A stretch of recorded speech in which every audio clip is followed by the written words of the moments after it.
ଅଲରାନାଥ ଗୋଟେ ପବିତ୍ର ପୀଠ। ସେଠି ମା ଲକ୍ଷ୍ମୀ ବି ଅଛନ୍ତି ଏବଂ ଶ୍ରୀ ଶ୍ରୀ ଜଗନ୍ନାଥ ଅଣସର ଘରେ ଯେଉଁ ରୁହନ୍ତି 15 ଦିନ ଜଗନ୍ନାଥ ସେଇଠି ଦର୍ଶନ ଦିଅନ୍ତି ଜନସାଧାରଣଙ୍କୁ। ଅଲରାନାଥ କାଲି ମୁଁ ଯାଇଥିଲି, ପ୍ରବଳ ଭିଡ଼। ଚିଫ୍ ସେକ୍ରେଟାରୀ ଯାଇଥିଲେ, କାଲି ମନ୍ତ୍ରୀ ବି 2-3 ଜଣ ଯାଇଛନ୍ତି, MP ବି ଯାଇଛନ୍ତି, ନା ମୋହନ ବାବୁ ନୁହଁ, ଅନ୍ୟ ମନ୍ତ୍ରୀ, ଉପମୁଖ୍ୟମନ୍ତ୍ରୀ ପରିଡ଼ା ଯାଇଥିଲେ, ପ୍ରଭାତୀ ପରିଡ଼ା, ଅନ୍ୟମାନଙ୍କୁ ଦେଖିଛି।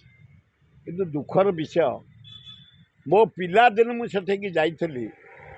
ସେଠି ହେଉଛି କ୍ଷୀରି ପ୍ରସିଦ୍ଧ, କ୍ଷୀରି ଖାଇଛି ମୁଁ, କ୍ଷୀରି ପ୍ରସିଦ୍ଧ।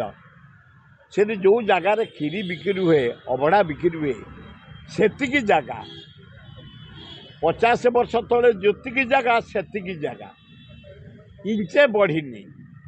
କାଲି ମୁଁ ଯେତେବେଳେ ଦେଖିଲି ଲୋକ ପ୍ରାୟ 20-30 ହଜାର ଉପରେ ଲୋକ, ନିଜେ ଚିଫ୍ ସେକ୍ରେଟାରୀ ଯାଇଥିଲେ, ମୁଁ ଦେଖିପାରିଲି, ନହେଲେ ଚିଫ୍ ସେକ୍ରେଟାରୀ ଦେଖେଇଥାନ୍ତି।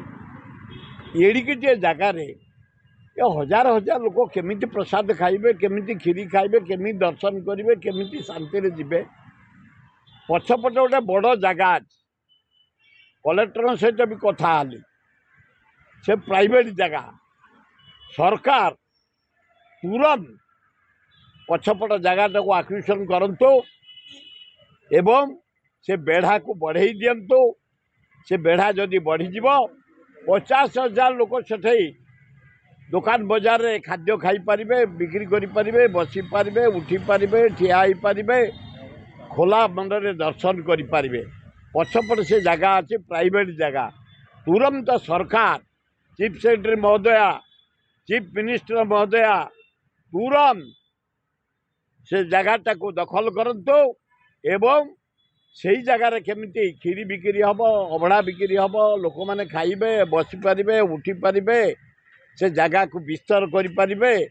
ଆକ୍ୱିଜିସନ୍ କରିକି ସେ ବେଢ଼ାକୁ ଯଦି ବଢ଼େଇ ଦିଆଯାଏ ତାହେଲେ ସେ ଯାତ୍ରା ଅତି ସୁରୁଖୁରୁରେ ସଫଳ ହେବ।